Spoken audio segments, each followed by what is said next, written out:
Reflections in Time is made possible in part by support from the UNO Alumni Association, fostering a legacy of alumni giving since 1913.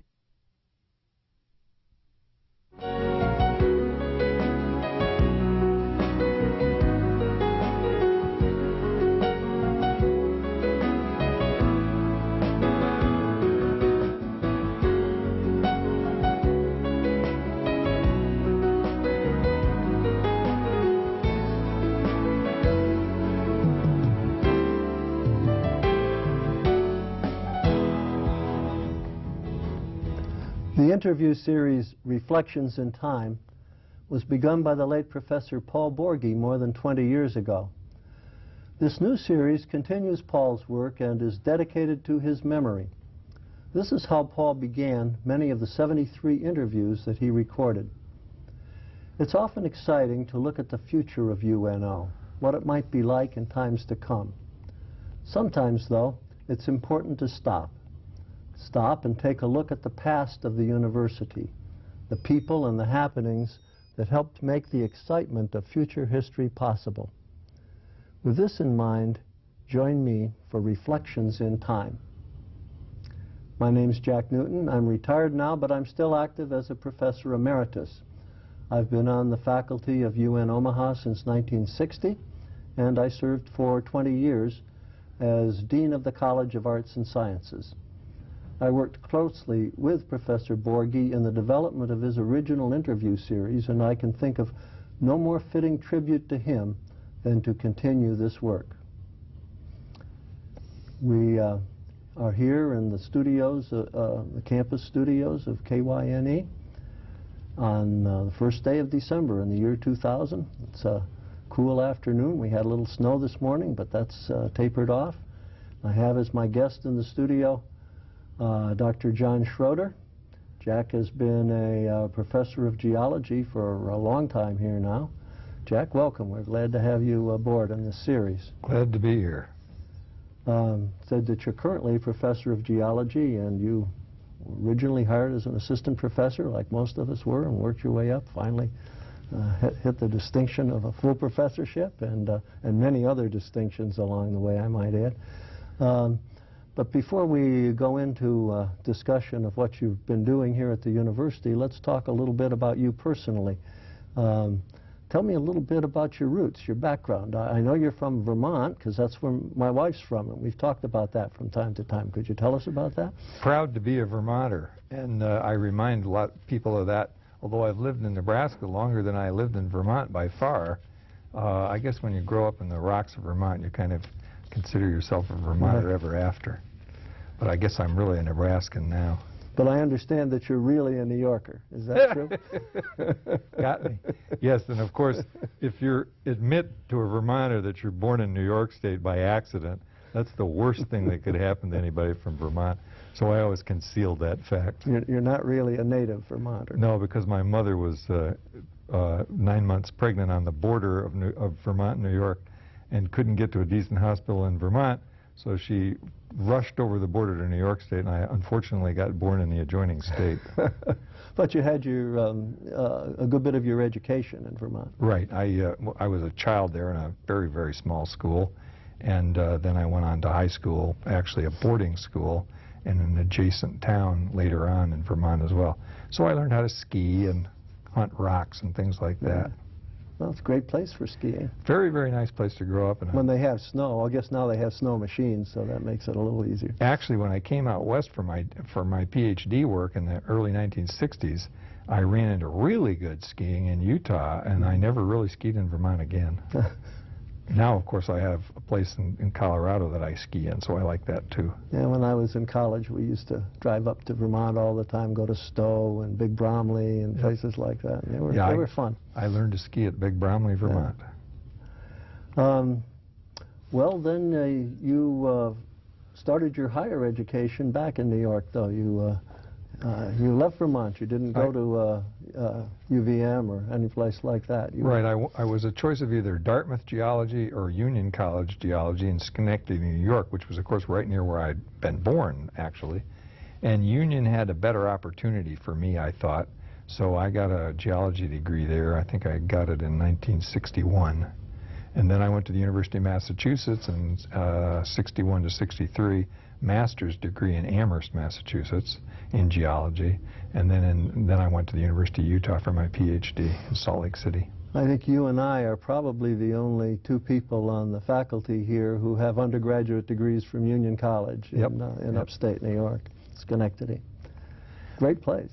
And a well-known technical school, too, for many years, very famous in engineering. Yeah, with an interesting history that way, because it was one of the first engineering schools, and it combined, still one of the unusual ones, that combined a liberal arts education and an engineering education. So the combination of the technical and the traditional liberal arts, I really liked. So I prospered at it, and I got a very good education there. Their most famous president, Eliphalet Knott, was president simultaneously of Union College and Rensselaer Polytechnic Institute, RPI, for a long time, many years. Well, I guess that's of interest to you and me, but probably not to many other of our listeners. So you tell me about your interest in geology. How did that develop?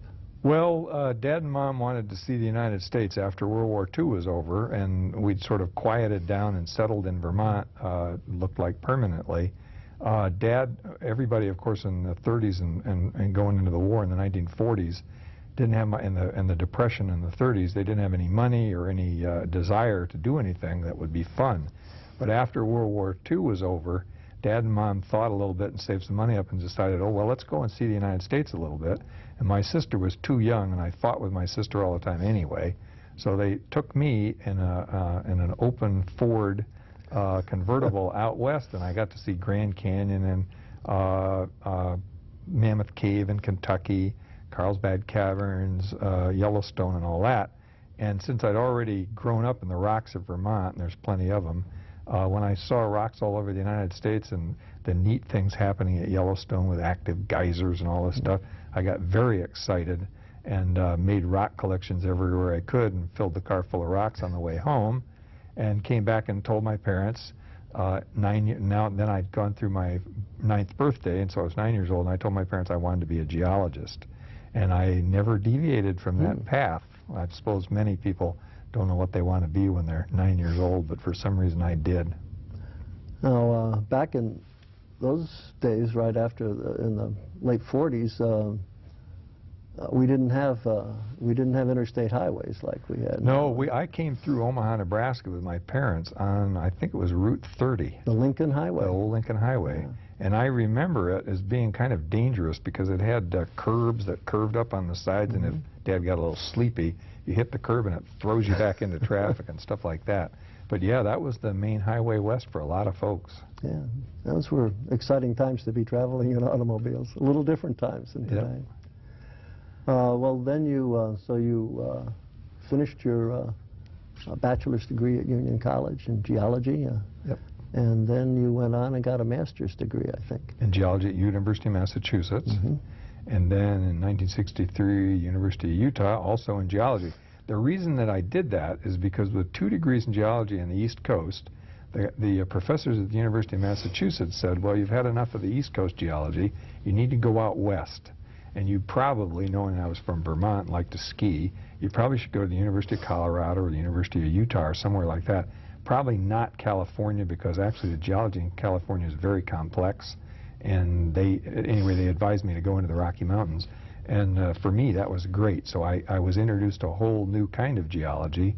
And I actually went to the University of Utah to study microfossils, which is what I'd been working on in Massachusetts. But microfossils means that I was going to spend the rest of my life glued to a microscope in a laboratory and not being outside where the fun was. Tell me what microfossils are. Well, they're little tiny microscopic animals and plants that are preserved in the rocks, and they're very good, one of the techniques that you find oil with.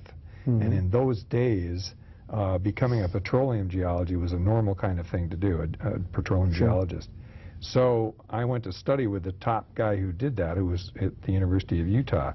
But in the meantime, because I needed a summer job, I went to California with other geologists from the University of Massachusetts who were actually paid by the Air Force to go out and look at the dry lakes in California because Chuck Yeager had just put the Bell X-16, the rocket ship, into a crack in one of these dry lakes and broke the plane up. He was the guy in the RIT stuff in that movie and all that stuff.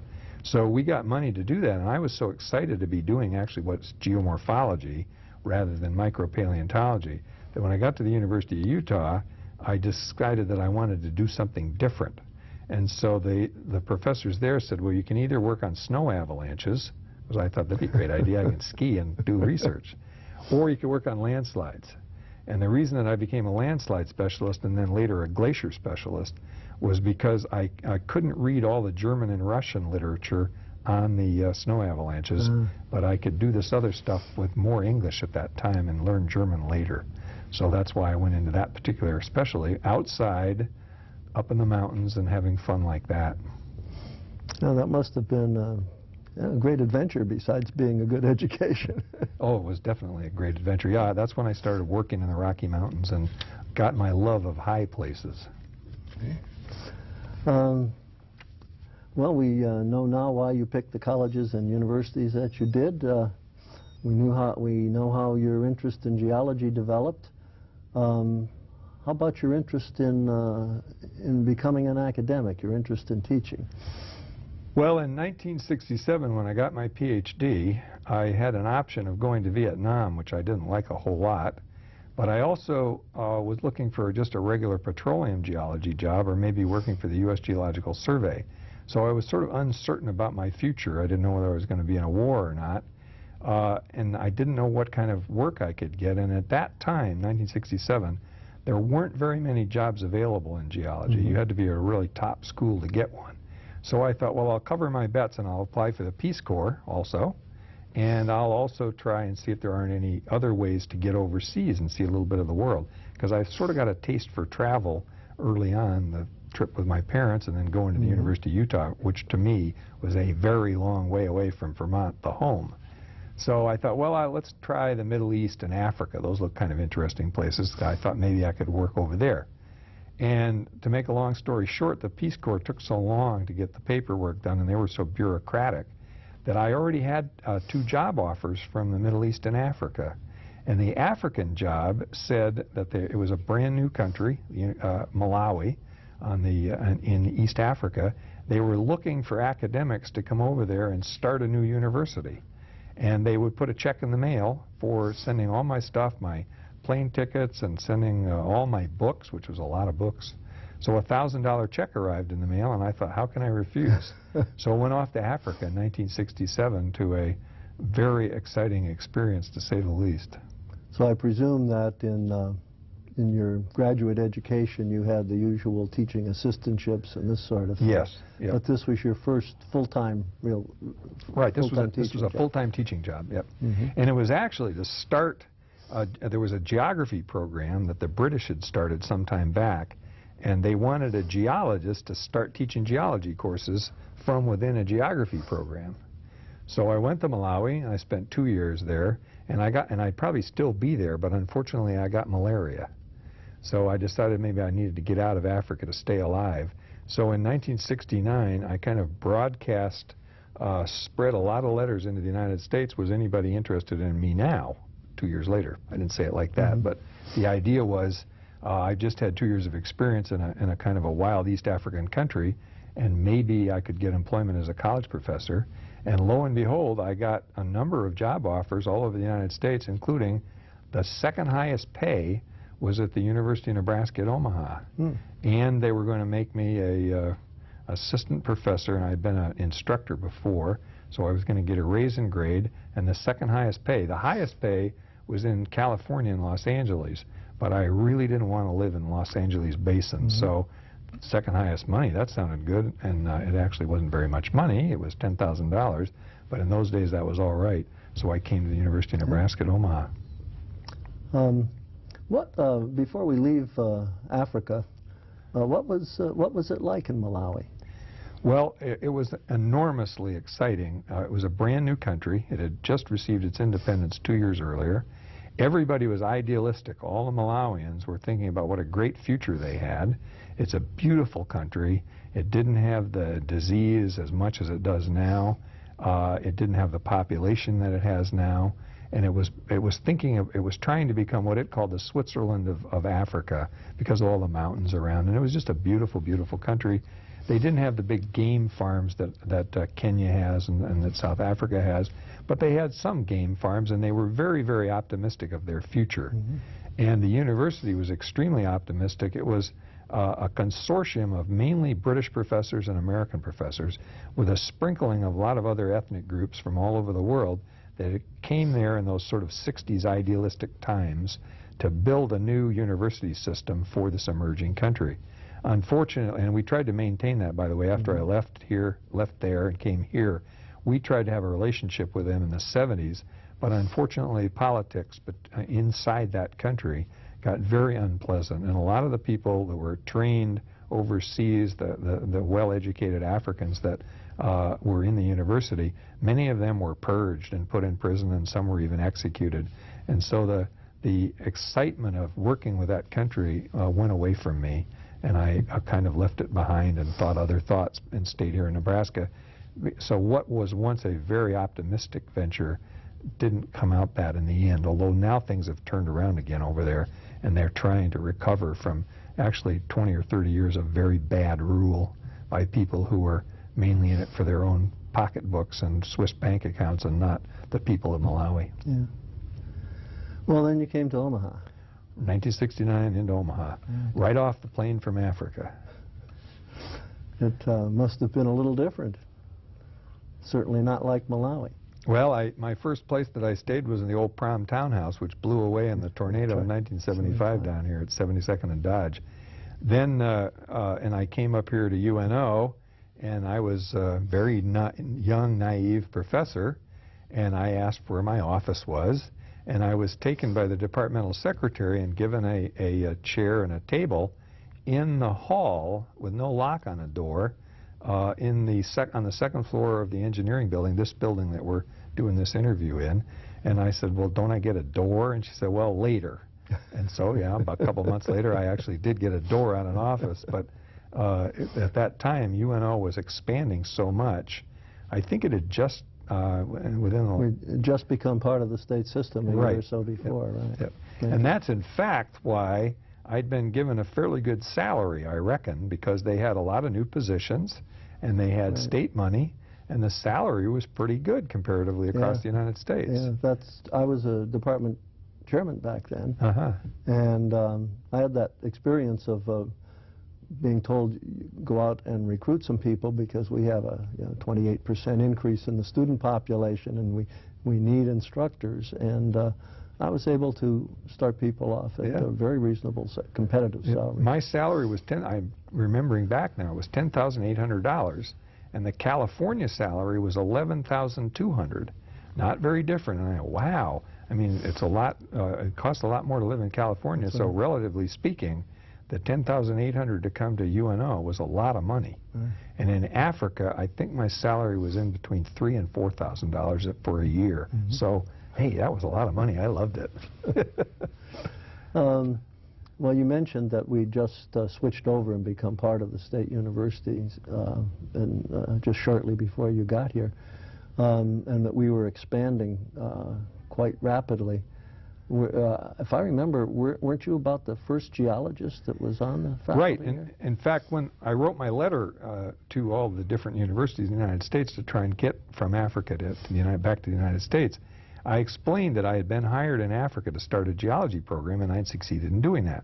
We had several more geologists in the program over there, and I could do that somewhere else, or I could just go off and either do straight geology in a geology department, or maybe go into a geography department and just do geomorphology.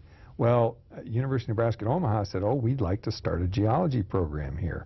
And that was put in my original letter the letter that came to me that said I had a job.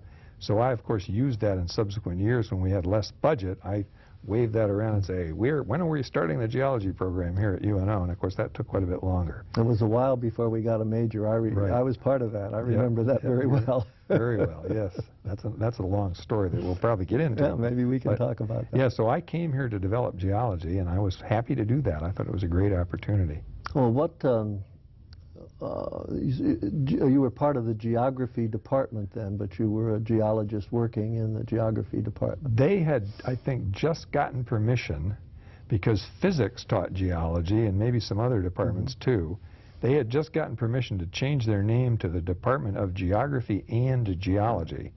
And so with that name change, then they said, we own geology now, the discipline, and we can now develop it from within geography. So in 1969, we were cooking along all optimistically that we were going to have a full-bore geology major pretty quick. But then by 1972, events, the budget downturns and whatever else happened, I've forgotten. I think we had the oil shock and whatever. There wasn't enough money to develop a lot of new positions in geology. So we had to think other thoughts and do it different ways, which we eventually succeeded in doing.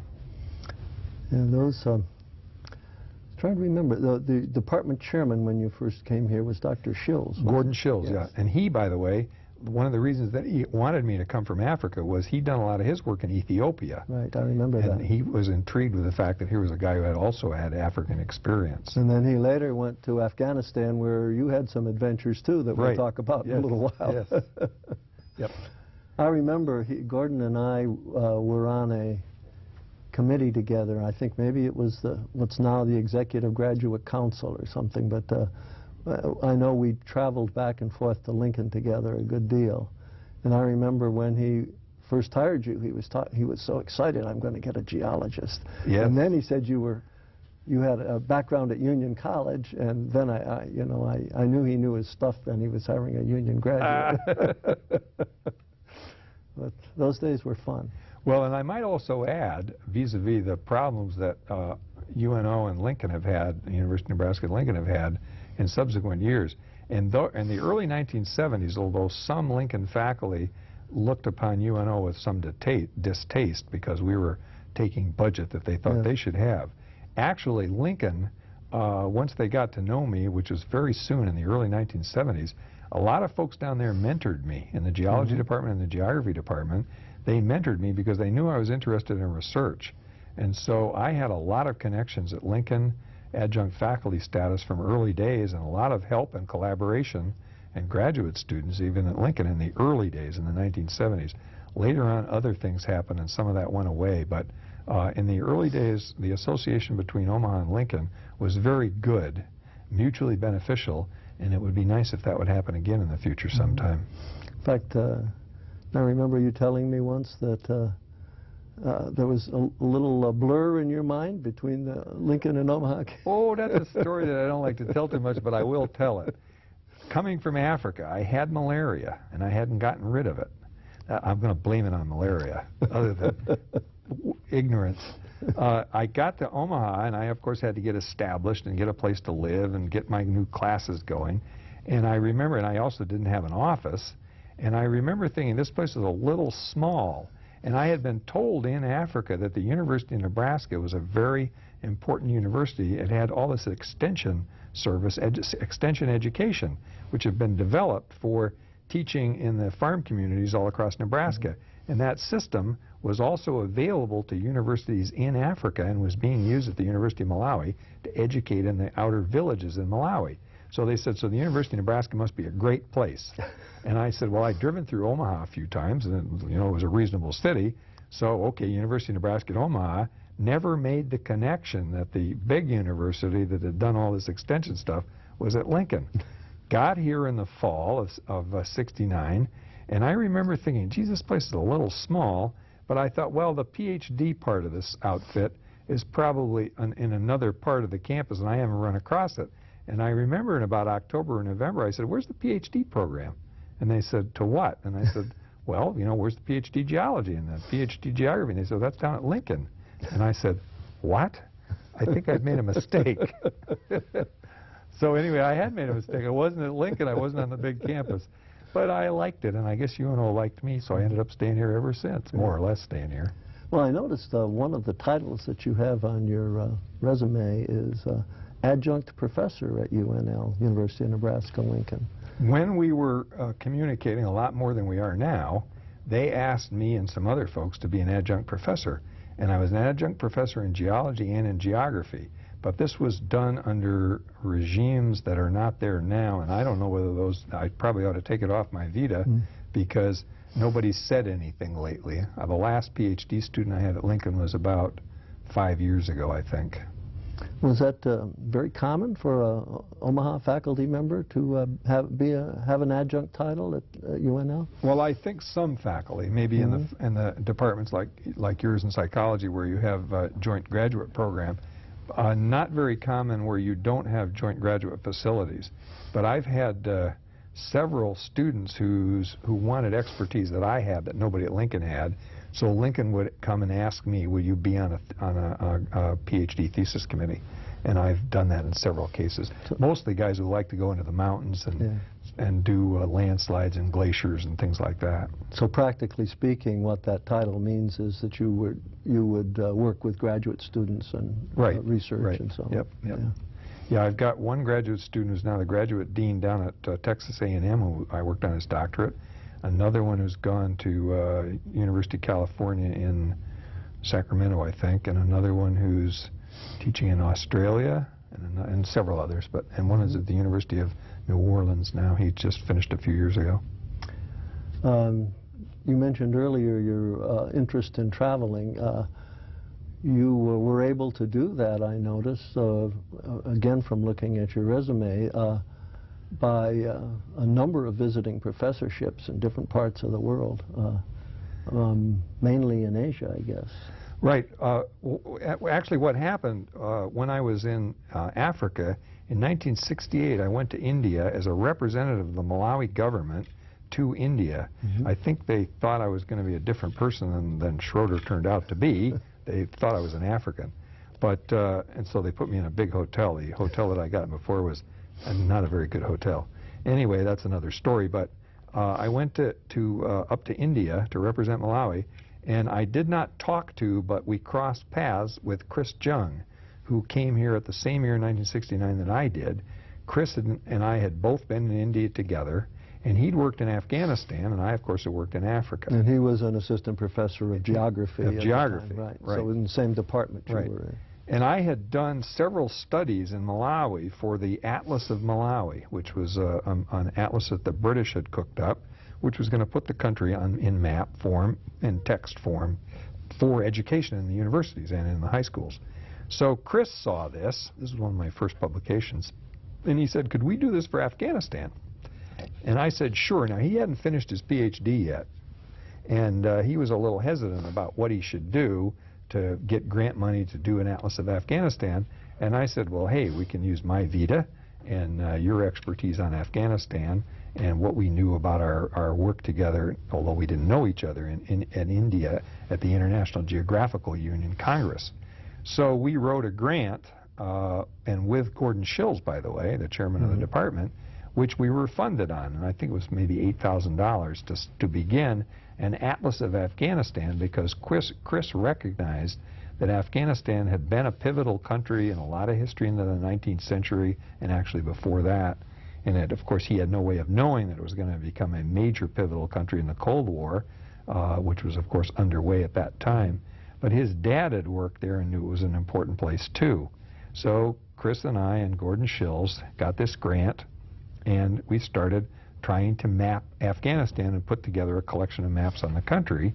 And that would have been probably in 1972 or 3 that we did that. And then Criss, I came back from some summer travels on my research, and Criss got sick and died within 1 week. And we had this grant money, and he'd gotten the Afghanistan studies group in the United States to decide that it could be headed at UNO, and he convinced the administration at UNO that this was a good idea, and then he died under very tragic circumstances. So we all tried to recover from that, and I got a grant, I got to do something with it. We talked Gordon Shills into going to Afghanistan, And then we talked Phil Vogel, who replaced Gordon Shills as our chair, talked Vogel into going to Afghanistan. And then I went back to Afghanistan, and we tried to recover sort of in Criss's name as much as we could. And it sort of got me roped into Afghanistan big time from the middle 1970s. Then I applied for more grant money and got it in the late 1970s. And then I left here for Afghanistan in 1977. And in order to stay there a little bit longer, I applied for a Fulbright, and then the government changed when the communists took over, and that changed my life a lot. I was going to say, that was about the time of that major coup d'etat. Yeah, the coup was in in the spring of 1978. And the U.S. ambassador was murdered, and a little bit later, Ambassador Dubs was executed. Terrible, terrible time. It was a bad time for a lot of people. I was interned for 3 months under house arrest, and every morning I had to go up to the university, check in with the police who stood outside my door. I was inside my house under house arrest. Get on my bicycle and go by a proscribed route to the university, and then I was supposed to shout anti-capitalist slogans. Was my job every day, and I said I refused. Would they like to put me in prison? And the embassy was trying to keep the lid on the pot and said, you know, will you behave yourself? And I said, I will not shout slogans for anybody, and let the devil take the consequences. Actually, they never did anything bad to me other than scaring the dickens out of me, and trying, by the way, to steal all my maps. They sent people to the house to get my maps. But I gotten clever. I sent my cook with a bicycle with all my map collection and went over to the embassy. And the embassy put it in a diplomatic pouch, and it all came back to UNO. So I stayed in Afghanistan almost, I think, 1.5 years to nearly 2 years. And the last several months of it, I wasn't allowed to leave the country. And then one day they took me down to the airport. I had no idea what was going to happen. And I ended up on a plane, and I landed in Frankfurt, Germany with no money because I'd just been taken from home and sent out. So everybody else around there boxed up everything and shipped it back to the United States. But then the problem that happened was I got back to UNO finally after a month or two in transition. I got money by wiring my parents. I got across the channel to England where they speak English that I could handle to get a complex transaction to get some money. And I borrowed some money from the embassy to do that. And then my parents sent me money, and then they gave me a plane ticket, and I went and stayed with my parents again. They were not happy. And then I finally got here back to Nebraska, but the problem was that the job that I held here had, of course, been given to somebody else in my absence, and they were expecting to stay on for the spring semester, and I wanted my job back. So we had to negotiate that for a while. But anyway, I came back here in '78. We should have, I think, probably a little earlier. You mentioned it, but it would have helped if I'd put it in a little more context. That with Criss Young, who you mentioned, we had established then a Center for Afghanistan Studies, so so we had a major interest in a lot of things going on in that country. And then later on, after the Russian invasion and so on, we continued with government contracts and worked in Pakistan with the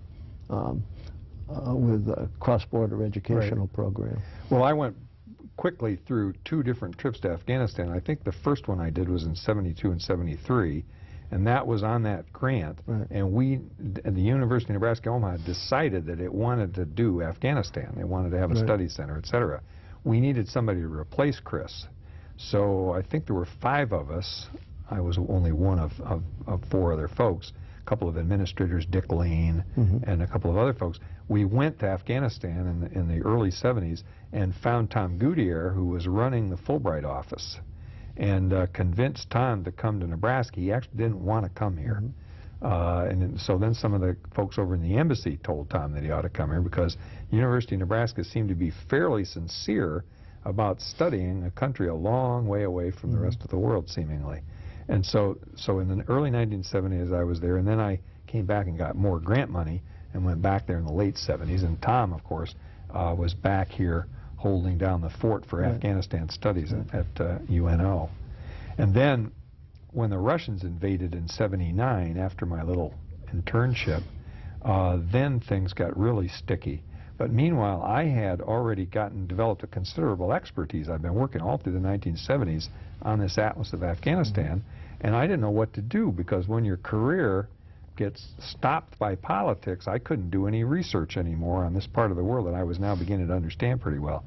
So I thought, well, I could go to Pakistan, that's not that dissimilar, on a Fulbright, and that's what I did. I got grant money from Smithsonian Institution, and I got a Fulbright to the University of Peshawar in Pakistan. And of course, then by that time the war was starting to heat up, and it began to spill over the border into Pakistan, and so I didn't know what I'd gotten into. So in 1983, that's when I went to the University of Peshawar, and then I remember writing a lot of letters back to Goodyear and to Del Weber, the chancellor, and to Otto Bauer, the vice chancellor, that they really ought to come over here, because there was a lot of interest in educating Afghans. And at that time we had an idea called Afghanistan Pohantun, Azad Afghanistan Pohantun, the Free Afghanistan University, which was going to be developed in Peshawar. And I told them they ought to come over here, and AID, U.S. Agency for International Development, would be interested in funding this potentially, and I could see grant money for the University of Nebraska. So they actually came over. All three of them came over and stayed in my house, and they went out. I took them around to see a lot of the resistance groups against the Russians. I knew a number of the people. And meanwhile, I was also doing my research on glaciers in Pakistan. It had nothing to do with Afghanistan. But living close to the border, I helped a lot with the interest in the University of Nebraska-Omaha in developing an educational program for the many million refugees that had come out of Afghanistan. I mean, their educational system, their whole culture was being destroyed by the Soviet invasion, and there were literally millions of people that had come over the border in dire need of education, in need of food and clothing. So the University of Nebraska got into that in a big way. Now, I didn't do that. I just was sort of the front end of it that said we ought to be there, and then I went off and did my own research in Pakistan. I got involved in that in later years and spent 4 summers over there. And it was a very worthwhile project. And you know what wildlife in Peshawar is like, no doubt. The people running around carrying Kalashnikov rifles and every place. Guns firing in the night all the time, and tracer bullets in the sky. Pretty exciting. But you got up into the mountains in Pakistan. Did a good bit of work there. Well, what had happened was, just before I was interned in Afghanistan in the late 70s, we knew the government was communist, and we wanted to get out of there in case it really blew up. This is in 1978. So 2 of us, a fellow Fulbrighter and me, drove over the border into Pakistan and then flew from Islamabad up into the Himalaya, into the Karakoram Himalaya, to a little town called Gilgit, where they could get an airplane up there somehow. Couldn't get a jet up, but you could get a little propeller plane. And I saw this wild country, and I thought, and we sat in a nice hotel, and we had a couple of beers. Beautiful, beautiful spot. Spectacular place. And he said, you know, you really ought to do some research here. And I said, well, I'd like to. So that's what I had done in 82 or 83. I got some Smithsonian grant money, which was actually U.S. money that the Pakistani government owed the United States, but it couldn't export the currency. So it was called PL 480 money, Public Law 480 money, which was money that you could use for research in Pakistan. So I got a bunch of this money, and I actually got Dr. George Engelman over there with me in 1984 too, to see if he could get a research project going. But we used that grant money to go back up there, and I used that money all through that next year in 1984 to travel up the river, and I could pay a lot of Pakistanis to go with me, so we had transportation and food, and we could stay in hotels. And I began to develop some research ideas for the Karakoram Himalaya and Nanga Parbat Himalaya, which is a huge mountain right nearby. And that's how that started. Then when I got back here in 85, the winter of 85, I came back. That's another one of my travels where I would be an exchange professor somewhere else and leave UNO for a year or more. I came back here, and then I started applying for grant money in Washington at National Geographic Society and the National Science Foundation. And by that time, I had enough publications to be able to get some fairly significant grant money, and which has been running my research program for now nearly 20 years. Well, 15 years, I guess. We might mention, we were talking about publications and ensuing reputation that you get from doing that, that you've You've had some fairly substantial recognition for that. Probably too modest to mention some of it, but among other things, you're a Regents Professor currently, I think, aren't you? Right. Yep. And you were a Nebraska Foundation Professor for a number of years, and those are nice recognitions to have in your own university, plus all kinds of other honors that are probably too lengthy to talk about. And I don't even remember half of them anyway. No, but it's been fun, and as you say, you get that because you work hard, if you're productive in your publications, and getting grants, other people recognize that and appreciate it. And all I ever wanted to do was to have fun doing field work, seeing the wilder parts of the world and writing about it and taking pictures of it. And I've been able to do that a lot in the 1980s and 1990s. And in the process, well, you mentioned some of them, but you also accumulated many, many grants and contracts where you had federal funds and funds from private organizations, and that enabled not only you to do your research work, but enabled you to support a number of other people. You've mentioned some already that you were able to take with you. I loved certain kinds of grant money that was open-ended. Our accountants want every penny accounted for, and I understand that. But sometimes the granting agencies give you money with a lot of leeway, and National Geographic Society was especially that way, so that I had enough money to take other faculty with me and get them interested in the same projects I was, and then with their expertise that I've been able to prosper a lot, because younger faculty coming into the university have many new ideas that one can work with, and I've been collaborating with some people lately, and now not only at UNO but in other institutions as well. So it's very mutually profitable, and all it took from me was a little bit of grant money to help them get their careers going, and it worked quite nicely. Does National Geographic Society do much support many sorts of projects like that? Or? Well, I don't know exactly right now. I know in the late 80s and 90s, in the early 1990s, there was a fellow at National Geographic, Barry Bishop, who was one of the first Americans to climb Mount Everest. So he has a Himalayan interest, and Barry and I were friends. And so he helped me get grant money to go to the study of the Himalayas.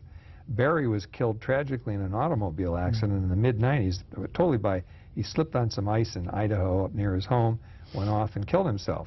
And the grant money for the Himalayas got a little thinner from National Geographic after that. But he got me started, and I then started other people. And we now know that there's important things geologically going on in the Himalayas that have got the geological community quite excited. Did you get involved in doing any climbing of these high peaks yourself? Or?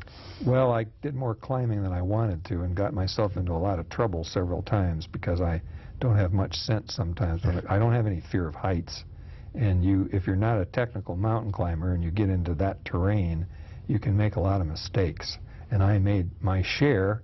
I went into a river up there once that disappeared into the ice a short distance away, and for some reason the Himalaya gods didn't want me that day, and the river kicked me out on a bank.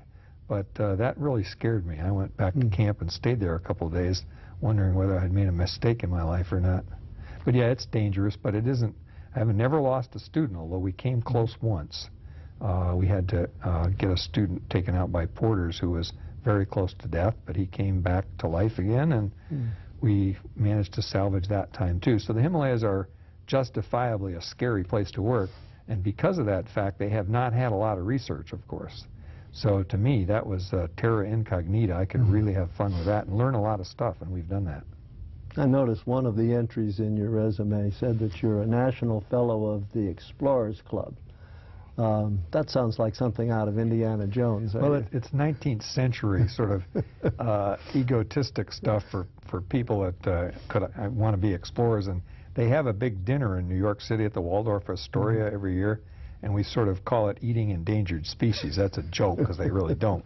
But they do eat odd food from all over the world. You know, maybe they'll have a zebra and I don't know, things like that. But I can't afford to go to it. So I think the Explorers Club is kind of a rich man's heritage from the 19th century, because there's very little to explore anymore, and most of the explorers these days are mostly guys, the astronauts, and Bob Ballard and the folks that are going down in the submersibles in the oceans. And then there's a few of us old mountain types in there as well. Another thing I noticed, to get back to some of your work here at UNO, is that you've had some administrative experience as a department chair for at least a decade. Oh yeah, I guess in the late 80s and 90s I was a department chair of geography and geology. That must have had a few challenges. Well, it challenged me away from my research, which I really didn't like, and of course some of the department members were probably not pleased that I wasn't doing every little bit of work. The guy before me, Charlie Gildersleeve, used to say the department chore man, and if you'll let them, they'll have you do everything, every little, count the paper clips. I didn't want to do that, so, but I did want to make the department have a more central position and be recognized as the good place that it is. So I worked pretty hard on that, and I still do, even though I'm not department chairman now. Our department is doing things, and it has faculty that are doing things that are pretty major stuff, and in some cases world-class stuff, particularly with remote sensing, satellite imagery, and so forth. We've got one of the best systems around, and in fact, when we were arguing with Lincoln 15, 20 years ago about who should be doing remote sensing in the state, because we had the first remote sensing outfit here at UNO and Lincoln didn't. They hired the guy who we had here to go down there and start remote sensing, and he was supposed to look after the state of Nebraska. And I said, well, that's okay. You can have Nebraska and we'll have the rest of the world. That's a pretty good trade. So I don't think Lincoln appreciated that, but anyway, it turned out to be true, because we now have, of course, the International GLIMS project, Global Land Ice Measurements from Space, and the International GLIMS project is looking at the whole world. And it's something that we're having fun doing right now with some of the Michael Bishop. Dr. Michael Bishop is my main collaborator right now. These guys run the computers, and we look at glaciers all over the world, and that's our main research at the moment. Well, you're in a department now that really houses two disciplines, related but still disparate. Does that make any problems for a department chair? Yeah, it does. And in fact, it's actually three disciplines, because geography, which is so broad-based, is the human and cultural side of geography, which is more like anthropology and sociology, dealing with human beings. And physical geography, which is much closer to geology. Physical geography looks at the climate, the waters, and the soils, and then as soon as the soils leave off, you start with the rocks, and the geologists look at the rest of the rocks. So the physical geographers and geologists actually have more in common. But traditional geography, in the United States at least, puts the physical geography together with the human geography, and it was started originally by a physical geographer, William Morse Davis, who was a geomorphologist, my specialty. He started this in the United States. He said, if you're going to do human and cultural geography, you really need to have those folks associated with the earth that humans live on. And so he always thought you should keep the two disciplines together. And even though it's very difficult to do that, because when you're doing sociological, anthropological things with human beings, trying to put that together with the physical landscape is very difficult. It's difficult from the point of view of the personalities that inhabit those spaces, the professors, as well as the techniques that are used. And so the combination of geology, physical geography, and human geography produces some wrangling between the disciplines that is not productive, and is usually, I personally think that the more turf you take on, the better you are in terms of understanding stuff, but you also have to dilute yourself too much sometimes. And keeping those disciplines together and not wrangling and being productive with students and research, that can be a hard task. And I, to tell you the truth, didn't like it that much, because the wrangling gets you down after a while. Now you mentioned that took more time than you'd like from your research, but you also got involved in a lot of other things that took your time, I'm sure. You were president of the University Senate for a while, Faculty Senate. Yeah, that was an interesting experience. Back in, was that 1990 or somewhere around there? That was a couple of senators came over and asked me if I would be Senate president. I said, what do you want me for? Well, you first of all had to get elected to the Senate by your peers, right? So I sat there for a year, and I probably said a few things. But I didn't know why they wanted me to be Senate President, and they said, because we're having a little problem with Lincoln. And we know that you've had a long association with Lincoln and you know the history. Maybe you could be a good spokesperson for UNO. So, and that's in fact what happened. We were going through one of our periodic confrontations with the budget, and we always get confrontational between the different campuses of the University of Nebraska when the budget is hurting, which it almost always is. And I then remember spending a lot of time reading up on issues between the campuses, and then finding out that I could tap the university sources for speech writing when they wanted a particularly pithy phrase in the Omaha World Herald or whatever. Chancellor Weber could sometimes count on me to say it. And I remember my mother, a long way away, I'd send her clippings of me in the newspaper, and she said, "Aren't you afraid you'll be fired?" And I said, "Mother, you don't know what tenure is." So yeah, the University of Nebraska-Omaha was real kind of happy, I think, to have me say some of the stuff that needed saying when other things that were said about UNO should maybe go away so the budget could be transferred to Lincoln. I really didn't like hearing that, and I was proud to stand up in the World Herald and on television and say stuff like that, because clearly UNO's been here a long time and it's going to stay. That reminds me of another thing we should have talked about, so let's go back to it, because we mentioned it earlier, and that's the establishment, finally, of a major in geology. Oh, that involved both campuses. That was a brawl, and the way it worked was we said we want a geology major in Omaha. We had 60 majors. We actually had a way to do it in an undeclared major, but we're 60 students who wanted to be in geology. And because we had one of our oil crises, and the oil companies were hiring anybody who could even look at a rock and tell what it was. They didn't matter what your grades were, just hire them. Well, that gives you a very high enrollment. So we had all of these students stuffed into one little tiny lab for the whole of geology. Meanwhile, we had all the courses, and we also we had a calculus-based, a very technically based geology program going. No major. So we said we want a major, and Lincoln said no, if they want geology, they can come to Lincoln. So I thought, well, what are we going to do? And then somebody said, why don't you have the American Geological Institute from Washington come out here and review your program, see if it's any good. So they came out, two guys, big professors from other universities came out and looked us over, and then Lincoln hadn't asked for this, but they then went down and looked at the Lincoln geology program. And they said, gee, your program at UNO is better with only 2 faculty.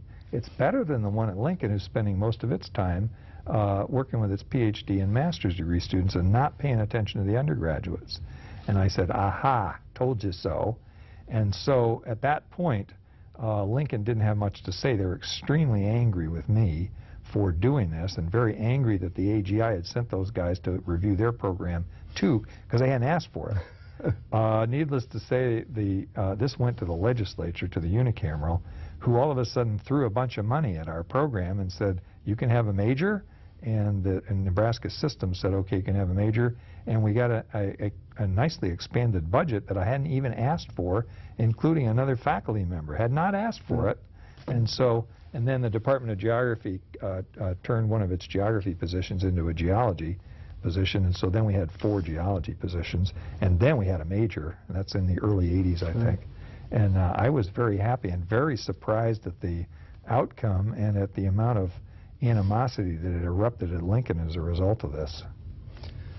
One of the things that I think you really deserve commendation for, because so many faculty members avoid it, is the service that you've rendered to the university in many capacities, where everybody knows that you're a busy person and yet you still take on extra work. We mentioned just a few minutes ago your willingness to serve as faculty senate president, but you've also chaired the University Committee on Research. That's a big job too, and served on it. I think, I don't know, are you currently a member of it? Or? Yes, I am. Right. I've avoided being the chair of the outfit for a couple of years, but I like to sit in the background and help as much as I can. And I gather now, since I've had a track record with it, that they like my advice from time to time, because when money's being divided up at the university to do research, Del Weber a long time ago said, you know, we're giving you this money and we want you to leverage it to bring in more money.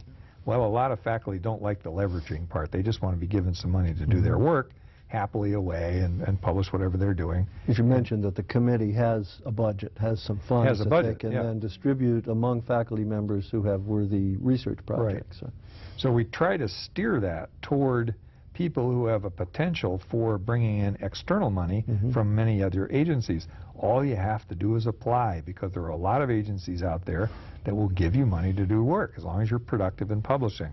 It's hard to do that, though. But anyway, it's been kind of my role to kick the committee every now and then and say, look, folks, we got to leverage this money, because the university is not going to give us any more money in the future. If you leverage this well and bring in a lot of external money, then we'll have more money to pass around. So that's one of my jobs, yeah.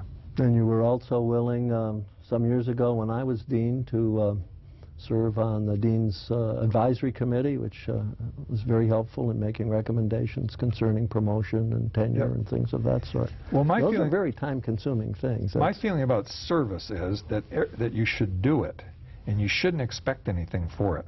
I know some years ago faculty wanted to be able to get tenure and advancement for just doing service, and I don't agree with that. The big things that faculty members, in my opinion, should be doing are teaching their students and doing research and publishing. That's the currency of being a good faculty member. And service is something that people should just do, because you can't run a university properly unless you do it. Therefore, if they ask you to do something, you should say yes, even though you're feeling abused because you're being poorly paid and you're not don't have enough time to do family things or anything else. So it means you late nights and early mornings, I guess. Yeah. We only have a couple minutes left. Time has gone by very rapidly. Could we spend at least some of that time, maybe all of it, because that isn't very much time, talking about people that you've known over the years? You've mentioned Del Weber. We've talked about Gordon Shills. Well, what other outstanding characters have you? Ron Roskins, of course, was the head of the university in this 1970s. That we had to convince that Afghanistan was an important little country. And of course, Ron Roskins then left UNO and went to head the whole University of Nebraska system. He then went from there to run the U.S. Agency for International Development. His association with Afghanistan undoubtedly helped his career, just like it did mine. So yeah, he was an important player, and I hadn't mentioned his name before. Other folks that I've worked with around here, some faculty have come and gone, but I have enjoyed association with a lot of faculty. And I am surprised to be arriving at this stage and finding out that all my friends are retiring. I don't feel like retiring or becoming an emeritus like you are. In fact, what I'm doing in Senate right now is trying to figure out how we can make the life of the emeritus professor, because I'm headed there too, I guess, better than it is. Well, we're just about done. And so I'd like to thank you for joining us this afternoon. It's been fun. The time's gone by very, very quickly. Quite welcome. It went by much too quickly. I just got started. Not really, but. So I want to turn to our audience and thank them for joining us today in a visit with Dr. John Shroder, a longtime professor of geology at the University of Nebraska at Omaha. We've been taking a look at some of the history of UN Omaha as seen through the eyes of the history makers. And Dr. Shroder is certainly one of those. This is Jack Newton inviting you to join us again in the series we call Reflections in Time.